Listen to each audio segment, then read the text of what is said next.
교회를 주신 이유라는 제목으로 말씀을 나누고자 합니다.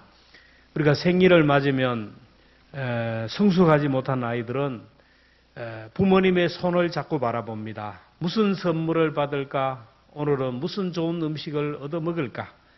그 부모님의 손을 바라보지만 성장하고 성숙한 아이는 그 부모님의 손을 보는 것이 아니라 내 손을 바라봅니다.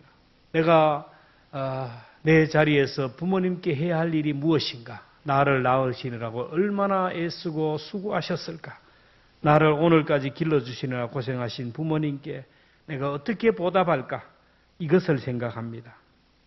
그리고 하나님 앞에 기도하면서 내가 이 땅에 살아야 할 이유가 무엇이고 나를 살려주신 이유, 내가 살아가야 할 이유가 무엇인지를 물어보고 여쭈어봅니다. 오늘 교회 창립 40주년을 맞는 뜻깊은 날입니다. 우리 교회 나이가 40이 되었는데 이 40이라는 숫자는 성경적으로 중요한 의미가 있어요. 40이라는 숫자는 하나님의 심판과 또 시험을 의미하는 숫자입니다. 40이라는 숫자는 시험과 연단의 수예요. 모세가 애굽 나라 황제의 공주로, 황제의 딸의 공주로, 바로 황제의 공주의 아들로 들어가서 40년 동안 살았는데 그곳에서 먹으면서 육체가 자랐습니다. 공부를 하면서 지성이 살아났습니다. 최고의 무술, 최고의 문화를 접하면서 그는 그 당대의 최고의 엘리트로 성장했습니다. 그럼에도 불구하고 모세는 하나님이 이스라엘 백성들을 구원하고자 하는 그 구원의 도구로 쓰임받을 만한 영적인 준비가 되지 못했습니다. 그래서 광야로 몰고 가서 40년을 훈련받았어요. 모세가 동족 히브리인이 애굽 사람에게 멸시를 당하고 구타를 당하는 것을 보고 참지 못해서 끼어들었다가 결국 애굽 사람을 쳐 죽였어요. 자기 혈기를 이기지 못해서 죽여버리고 그 시체를 유기했어요. 그런데 문제는 동족이 이걸 약점을 삼아가지고 고발하려고 하는 거예요. 그래서 그는 애굽의 바로가 사람을 죽였다라는 모세가 사람을 죽였다는 소리를 듣고 분노하자 모세는 미디안 광야로 도망합니다. 인본주의, 모세의 인본주의, 모세의 혈기를 고치기 위하여 하나님의 사람으로 연단하기 위하여 광야에서 40년 동안 훈련을 받아서 부름을 받게 됩니다. 모세가 이스라엘 백성들을 인도하여 출애굽한데 시내산에 올라가서 말씀을 받을 때도 40주야를 기다렸어요. 그리고 하나님이 이스라엘 백성들을 멸하고자 할 때 모세가 40주야를 이스라엘 백성들을 위하여 중보하며 기도했어요. 이스라엘 민족은 40년 동안 광야에서 연단받았습니다. 가나안을 정탐할 때도 40일 동안 정탐을 했습니다. 다윗이 골리앗을 물리치기 전에 골리앗은 이스라엘의 군대, 사울의 군대를 40일 동안 밤낮으로 나와서 이스라엘 백성들을 조롱했습니다. 엘리야가 이세벨으로부터 도주할 때 40주야를 가서 호렙산에 도착했어요. 예수님도 사역을 시작하기 전에 40일 동안 금식했어요. 예수님이 부활하시고 승천하시기까지 40일 동안 있었습니다. 창세기 7장 4절에 보면 홍수를 심판할 때 비가 40주야가 내렸어요. 이삭이 리브가와 결혼한 나이도 40이에요. 이 40이라는 숫자는 훈련의 시간이고 준비의 시간이고 연단의 수예요. 우리 교회가 창립 40주년을 맞았는데 그동안 많은 것을 준비하고 많은 것을 훈련받고 연단받아 오늘에 왔습니다. 그리고 이제 하나님의 뜻을 이루어야 하는 일에 쓰임받는 교회가 되어야 됩니다. 우리가 하나님 앞에 준비하고 믿음의 그릇을 준비하면 하나님께서 은혜를 주셔요. 창립 40주년을 맞았지만 아직까지 하나님 보시기에 온전하지 못한 부분들이 많아요. 준비해야 할 것들이 많습니다. 그러면 개인적으로나 가정적으로나 교회적으로 준비해야 할 것이 무엇입니까? 성경은 믿음을 준비하라는 거예요. 믿음의 그릇을 준비하라. 믿음이라는 건 뭡니까? 여러분 사람들이 믿음을 걸으면 아주 추상적으로 생각해요. 여러분 믿음은 간단해요. 지금 여러분이 믿고 있는 게 뭡니까? 통장에 한 10억이 딱 들어왔다 그러면 마음이 어떨까요? 든든하겠죠. 와, 마음이 든든해. 이게 믿음이에요. 이게 믿음. 여러분 부모님이 능력 있는 부모님이 내 옆에서 나를 밀어주면 든든한 거예요. 근데 우리 부모님을 보니까 아무리 생각해도 뭐 도움이 될 게 없어요. 믿음이 대상이 안 돼요. 여러분, 믿음이라는 게 그래요. 우리나라가 지금 하나님보다는 미국을 더 믿어요. 미국이라는 나라를 믿어요. 여러분, 믿는 도끼에 발등 지켜요. 믿을 수가 없어요. 여러분, 세계 정세를 보세요. 세계 정세를. 지금 우크라이나가 전쟁이라고 중동 지역이 지금 막 화약고예요. 여기저기에서 막 미국이 다 개입되어 있어요. 이런 상황에서 김정은이가 내려오면 미국이 이까지 올 시간이 없어요. 사람을 의지하면 안 돼요. 믿음이라는 거는 그런 거예요. 우리가 하나님 앞에 섰을 때 하나님만 생각하면 내 미래가 두려움이 없어요. 든든한 거예요. 내 통장에 10억이 들어가는 것보다 더 든든한 게 이게 믿음이에요. 우리 하나님 앞에 이 믿음을 가져야 돼요. 이 믿음을 준비하라는 거예요. 부족함이 없어요. 주님 한 분만으로 만족합니다. 주님이면 족합니다. 여러분, 이 믿음을 가지기를 주의 이름으로 축원합니다. 그리고 우리가 그릇이 깨끗해요. 아무리 복을 주시고 싶어도 그릇이 더러우면 안 돼요. 교회 창립 40주년을 맞아서 우리 교회가 언제나 집중할 것, 우리 교회가 붙들어야 본질 가치가 무엇일까요? 교회를 세워주신 이유. 첫째는 교회의 사명은 모이는 겁니다. 모이는 것. 교회를 원어로 부름받은 사람들의 모임이라는 거예요. 교회 그러면 제일 먼저 뭐예요? 모인다. 뻑하면 모여요. 시간마다 모여요. 모이는 거예요. 구원받은 사람들이 예수의 이름으로 모여서 찬송하고 예배하며 기도하고 사랑하고 섬기는 거예요. 여러분, 닭을 키워보신 분은 알지만은 교회가 그래요. 닭이 새끼들을 날개 아래 품잖아요. 품고 이제 닭 새끼들이 뿅아리들이 막 이렇게 먹이를 찾아다니다가 하늘에 독수리가 확 뜨면 어떡합니까? 꼬꼬꼬꼬꼬꼬. 우리는 알아듣지 못지만 그 어미닭이 비상을 울려요. 그러면 흩어져서 있던 병아리들이 확 모입니다. 엄마를 따라서 어디로 가요? 모여요. 모여서 안전한 마루 밑으로나 아니면 안전한 도피처로 피하는 거예요. 교회가 그래요. 주일은 하나님께서 꼭꼭꼭꼭꼭 하는 시간에 모이라는 거예요. 모이면은 아버지 집에 모이면은 아버지의 은혜가 임하게 되고 아버지의 사랑, 치료와 회복이 일어나는 거예요. 학생은 학교에 모이고 예비군은 훈련장에 모이고 성도는 교회에 모여야 돼요. 저는 예비군 훈련 처음 받으면서 내가 참 그래요. 이런 예비군 훈련을 왜 받냐 이거. 쓸데없는 짓 한다고 많은 인력을 낭비한. 근데 알고 보니까 예비군들이 모여서 하는 일은 별로 없어요. 맨날 모여서 노닥거리고 사람들이 예비군복만 입으면 이상해져요. 아무 데서나 볼일 보고 아무 데서나 누워 자고. 근데 예비군들은요, 여러분, 군에서 군사훈련을 다 받은 사람이에요. 무기만 주면 언제든지 전쟁할 준비가 돼 있어. 완벽한 준비가 된 사람이에요. 근데 왜 모이느냐? 모여서 하는 일이 뭐냐면 일단 전쟁이 일어나면 내가 서서 지켜야 할 곳이 어디인지, 나와 함께 싸움을 해야 될 동지들이 어디인지를 알게 되는 거예요. 가서 술 먹고 놀고 빈둥번둥거리지만은 그러나 일단 전쟁이 일어나면요, 예비군들은 저마다 자기 자리에 서요. 전국적으로 마을마다 쫙 서고 무기가 공급되면 나라를 지키고 가정을 지키는 거예요. 이게 바로 예비군 훈련을 하는 이유가 이거예요. 우리가 주일마다 공적 예배에 모이라는 이유가 뭡니까? 모이면 하는 일이 별로 없어요. 똑같아요. 찬송하고 기도하고 식사하고 똑같아요. 아무것도 아닌 것 같아요. 근데 이 모이기를 힘쓸 때 이 모이는 자리에 하늘로부터 임하는 영적인 에너지가 날마다 공급되는 것을 믿으시기를 바랍니다. 보이지 않지만요, 우리가 예배의 자리에 나오면요, 하늘에서 오는 영적 에너지가 영원히 사는 내 영혼의 양식이 공급되고, 이렇게 예배의 자리를 통하여 열심히 예배 드리다 보면 우리가 시험을 당하면 이 시험을 이길 만한 문제의 답을 알게 돼요. 지혜를 얻게 됩니다. 중요한 것은 의사도 함께하지 못하고 가족도 함께하지 못하는 의사 선생님이 준비하세요. 눈은 떴는데, 눈은 감고 있는데 몸은 안 움직이면 의사가 준비하세요. 가족들은 한숨을 쉽니다. 장지는 어디 다 들려. 자, 이럴 때 여러분, 믿음이 준비된 사람은요, 사망의 음침한 골짜기를 지나가는 방법을 알아요. 예수의 이름을 부르면서. 내 인생의 마지막에 나를 붙들어 주실 분은 주님이라는 믿음, 그분과 함께 사망의 음침한 골짜기를 지나가게 되는 거예요. 그래서 사탄은 모이지 못하게.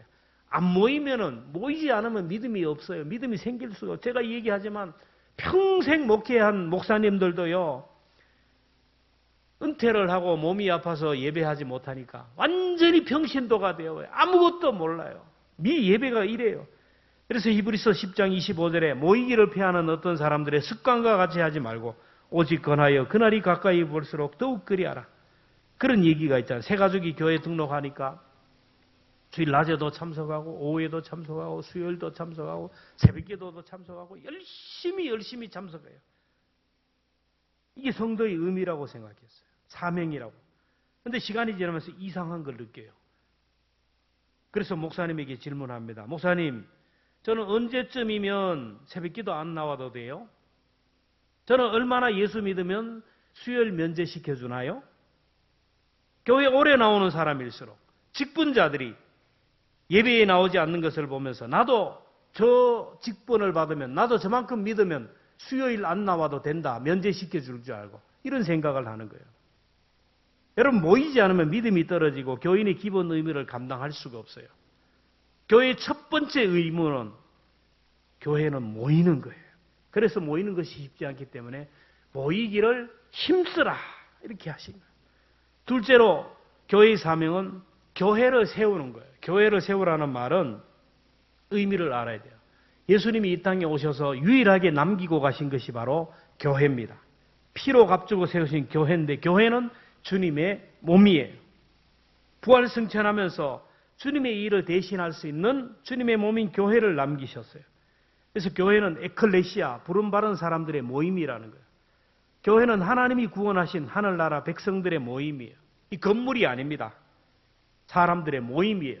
오늘 창립기념주를 맞아서 1부 예배를 드리지만 2부 예배는 경안여고 체육관에서 예배 드리는데 부름받은 사람들이 모인 그것이 바로 교회라는 거예요. 그러니까 교회는 건물이 아니라 사람이에요. 교회의 사명은 바로 성도들을 세우는 거예요. 두세 사람이 내 이름으로 모인 곳에 내가 너와 함께하리라. 예수의 이름 모인 사람들의 모임, 그 한 사람 한 사람이 주님의 몸이고 주님의 지체들이에요. 그래서 교회의 첫 번째 사명은 주님의 몸인 우리 지체들을 서로 세워주는 것. 이게 교회의 사명이에요. 고린도전서 6장 15절에 너희 몸이 그리스도의 지체인 줄 알지 못하느냐.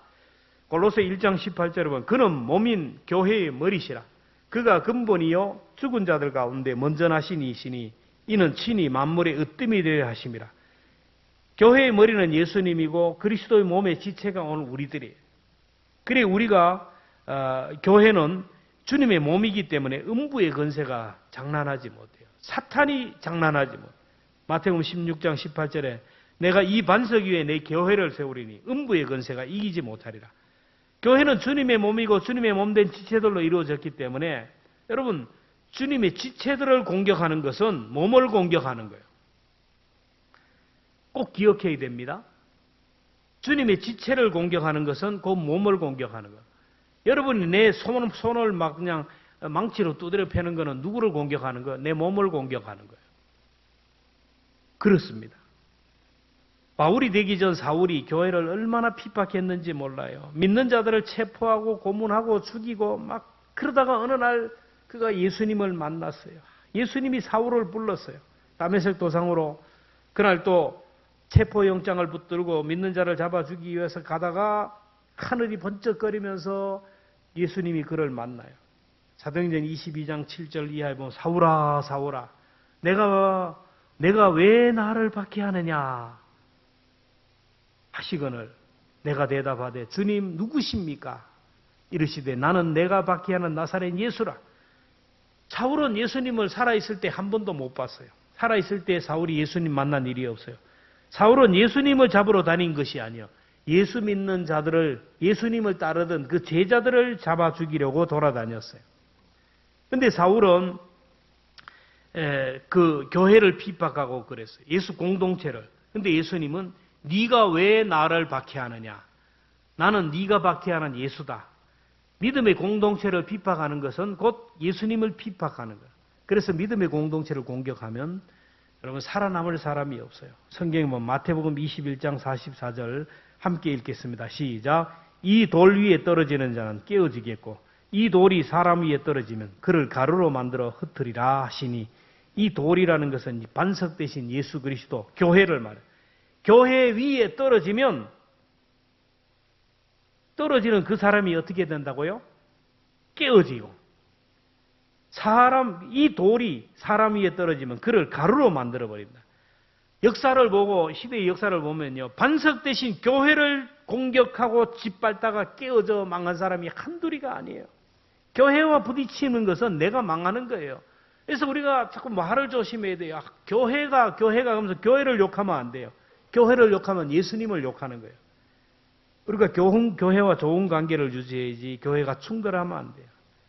교회를 사랑하고 교회와 좋은 관계를 유지해야 돼요. 우리가 내 몸을 아끼고 돌보고 사랑해야 내 몸이 편해요. 내 몸이 아프면 이제 만사가 귀찮고 아무것도 안 돼요. 병들어 보세요. 직장에서도 쫓겨납니다. 몸이 아파 보세요. 아무것도 못해요. 교회도 나오지 못해요. 우리 몸의 지체들을 보세요. 어느 뭐 하나 귀한 것이에요. 귀하지 않는 것이 없어요. 근데 손가락만 여기 아파도요. 어디 막 돌에 찧어서 아프면요. 아무것도 못해요. 만사가 귀찮아요. 아파서 잠이 안 와요. 가정에서 자녀가 아프거나 부모가 아프면요. 온 가족이 편하지 못합니다. 왜 그랬어요? 한 몸 지체이기 때문에. 교회가 그래요. 정말 내가 그리스도의 몸의 지체라면 어느 지체가 아프면 나도 아파야 돼요. 교회의 지체가 아픈데 나는 멀쩡하다. 이 문제가 있는 거예요. 내가 교회의 지체가 아니라는 거예요. 지체가 아니라 떨어져 나온 거예요. 단절되고 떨어지면요. 아프지가 않아요. 교회와 나와 상관없어요. 우리 창립 기념주일을 맞았는데 나는 과연 주님의 몸된 교회의 지체인가? 한번 생각해 봐야 돼요. 내가 주님의 몸된 지체가 아니면요. 우리는 주님과 상관없는 사람이고 포도나무에서 떨어진 사람. 요한복음 15장 5절에 보면 나는 포도나무여 너희는 가지라. 그가 내 안에 내가 저 안에 그 안에 거하면 사람이 열매를 많이 맺나니 나를 떠나서는 너희가 아무것도 할 수 없으랴. 몸된 지체라면 이제는 다른 지체를 세워야 돼요. 늘 얘기하잖아요. 우리 몸은 지체는 자기 자신을 위한 지체는 하나도 없어요. 여러분 저의 오른손을 위해서 하는 게 하나도 없어요. 이 손으로는 아무것도 못해요. 이 손으로요. 얼굴을 씻어주는 것도 손으로 씻어요. 이쪽 손도 이쪽 손을 씻어주고 이쪽 손이 이쪽 손을 씻어줘요. 지체는 서로를 섬기면서 몸이 해워가는 거예요. 우리 교회도 마찬가지예요. 서로 섬김의 DNA를 가져요. 우리 성도들을 섬기고 약한 자들을 섬기고 서로를 사랑하고 서로를 축복하며 기도할 때 그분들이 나를 섬기고 그분들이 나를 세워가는 거예요. 창세기 12장 3절에 보면 너를 축복하는 자에게 내가 복을 내리고 너를 저주하는 자에게 내가 저주하리니 땅의 모든 족속이 너로 말미암아 복을 얻을 것이라. 오늘 내가 저 사람을 축복하면 하나님이 나를 축복하신다. 저 사람을 저주하면 하나님이 나를 저주하신다. 내가 복을 받기 위해서는 다른 사람을 섬기는 거예요. 교회 공동체를 섬겨가는 거. 우리 교회는 지체들입니다. 슬픔을 당한 가정이 있고 몸이 아픈 지체들이 있어요. 그러면 늘 마음이 늘 그래요. 저는 교인들이 늘 아픈 분들이 계속해서 일어나요. 한 분이 퇴원하면 또 한 분이 입원하고 또 한 분이 돌아가시면 또 한 분이 퇴원하고 끝이 없어요. 끝이 없어요. 그러니까 마음이 늘 그래요. 목사가 힘든 게 바로 그거예요. 교인들이 아프면 마음이 아파요. 교인들이 막 돌아가시잖아요. 그러면 목사가 잠이 안 와요. 이상해. 팔자가 참 이상한 팔자래 가지고 밤에 막 잠을 못 자고 막 그래. 그러면 성령이 기도하라는 거예요. 좀 지나면 어떤 분이 돌아가셨다는 거예요. 목사가 신방을 가고 싶은 때가 있어요. 이게 하나님이 지체의식을 주셔서 지체의식. 성도들의 아픔이 나의 아픔으로, 성도들의 눈물이 나의 눈물로 이렇게 다가오는 게 이게 지체의 사명이에요. 자, 그러면 교회가 존재하는 이유, 교회가 존재하는 목적이 뭘까요? 교회는 모이는 곳이에요. 열심히 모여야 됩니다. 교회는 모이는 것이에요. 그리고 서로 지체를 세워주는 거예요. 그러면 오늘 우리가 존재하는 이유가 뭐예요? 교회 지체가 존재하는 이유는 뭐냐면은 내 믿음을 보존해서 내가 먼저 천국 들어가기 위해서요. 교회 공동체 안에서 여러분 나를 위하여 교회가 있는 거예요. 모닥불을요 막 피워놓으면 같이 잘 탑니다. 생탱이를 넣어놔도 잘 타요. 근데 모닥불을 꺼내면요 금방 꺼져요. 공동체를 떠나면 내 믿음을 유지할 수가 없어요. 그래서 어거스틴은 교회를 떠나서는 구원이 없다. 교회를 떠나서는 구원이 없는 거예요. 누군가 나에게 복음을 전해줬기 때문에 내가 예수를 믿어요. 내가 믿음 지키기 위해서는 교회에 붙어 있어야 돼요. 교회 안에 쫙 붙어 있고 예배의 자리에 잘 있으면요. 이 사람은 천국은 따놓은 당성이에요. 하나님은 주님은 나를 통하여 나를 천국 데려가기 위하여 교회에 모으는 거예요. 그래서 교회 안에 머물므로 인하여 내가 구원을 받아요. 광야 같은 세상에서 믿음으로 승리하기 위하여. 학교는 누구를 위하여 존재해요? 군대는 누구를 위하여 존재하는가요? 병원은 누구를 위하여? 나를 위한 거예요. 교회의 존재 이유는 뭐냐면은 나를 위한 거예요. 나의 구원을 위하여 그런 거예요. 노아의 방주와 같아요. 우리가 방주 안에 거해야 돼요. 방주 안에. 답답하죠? 냄새 납니다. 그러나 방주 안에 있을 때 우리가 구원을 받아요. 교회는 야곱이 꿈에서 본 사닥다리와 같아요. 교회를 통하여 천국 올라가요. 저는 보면서 우리 교회 성도들이 천국 간 분들이 너무너무 많아요. 마음 좋은 분들, 착한 분들이 많아요. 그분들이 교회를 통하여 천국에 올라가셨어요. 여러분 교회에 열심히 모임으로 인하여 내가 먼저 구원받고 내 구원의 확증을 교회를 통하여 얻어가야 돼요. 그 다음에 두 번째는 내가 구원받았으면 또 다른 사람을 죽어가는 영혼을 구원해야 돼요. 교회는 병영과 같고 병원과 같아요. 사탄과의 영적 전쟁에서 그 사탄과 싸우는 군사를 길러내는 것이 바로 교회입니다. 그리고 병원과 같은 사람들이 병원과 같아서 시험이 든 사람, 약한 사람을 치료하고 회복시키는 거예요. 이 두 가지를 다 해야 돼요. 그래서 교회는 믿음 좋은 사람들을 훈련시키고 이렇게 파송해서 그 사람들이 나가서 복음을 전하고 사탄과 싸우면서 승리하게 하시고 그리고 몸과 마음과 영혼이 지치고 병든 자들이 교회에 와서 어머니의 품에서 치료받고 회복되기 위한 거예요. 여러분 교회는 죽은 영혼 살리고 연약한 영혼 세우는 거 이게 본질 가치예요. 다른 거 아니에요. 꼭 기억해야 됩니다. 교회는 본질 가치를 붙들어야 돼요. 비본질적인 것을 붙들면 교회는 혼란하게 돼요. 음식점은 음식의 맛으로 승부를 걸어야 되지 막 이쁘장한 아가씨를 갖다가 데려다 놓고 막 안내하고 서빙해가지고 하면 그 음식점은 막개들이 오는 게 아니고 껄렁패들이 오고 조직폭력들이 오고 건달들만 모이게 하는 거예요. 교회도 마찬가지예요. 복음을 전하고 영혼을 구원하고 믿음의 연약한 자들을 세워주는 이런 본질 가치에 충성할 때 성령님이 날마다 역사하고 하나님의 능력과 기적이 역사하지 교회에서 뭐 날 좀 알아봐 달라고 사업을 위해서 오고 뭐 내 명예를 위해서 어떤 뭐 이런 것들을 하기 시작하면요 사탄이 이제 와가지고 교회가 혼잡하게 되는 거예요. 여러분 우리의 주적은 사탄입니다. 사탄은 우리에게 믿음을 빼앗기 위해서 주저앉혀서 내 믿음 내가 지키지 못하도록 내 믿음 겨우 지키도록 다른 사람에게 관심을 가지지 못하도록 얼마나 헷갈려요. 오늘 우리는 사탄과 이겨서 내 믿음 지킬 뿐만 아니라 다른 사람의 믿음까지 지켜줄 수 있는 그런 사람이 되어야 되는데 맨날 사탄에게 시험이 들어가서 이렇게 시험 들고 저렇게 시험 들고 내 마음 내 신앙만 겨우겨우 지켜가서 되겠어요. 여러분 우리의 주적은 사탄이에요. 사탄. 사람이 아닙니다. 사탄이 우리의 주적이에요. 사탄은 믿지 않는 자를 건드리지 않습니다. 가만히 두어도 지옥 가는데요. 그러나 믿음이 연약한 자를 자꾸 믿음을 붙들고 우리의 믿음을 흔든다나요. 전도하지 못하게 해요. 오늘 교회에 사탄이 역사하는 교회들은요. 전도 못합니다. 내 믿음을 지키지 못해서 내 믿음 지키기 위해서 바들거리는데 어디에 누구에게 가서 누구의 믿음을 지켜줘요. 이 믿음이 연약한 자들을 돌볼 여유가 없어요.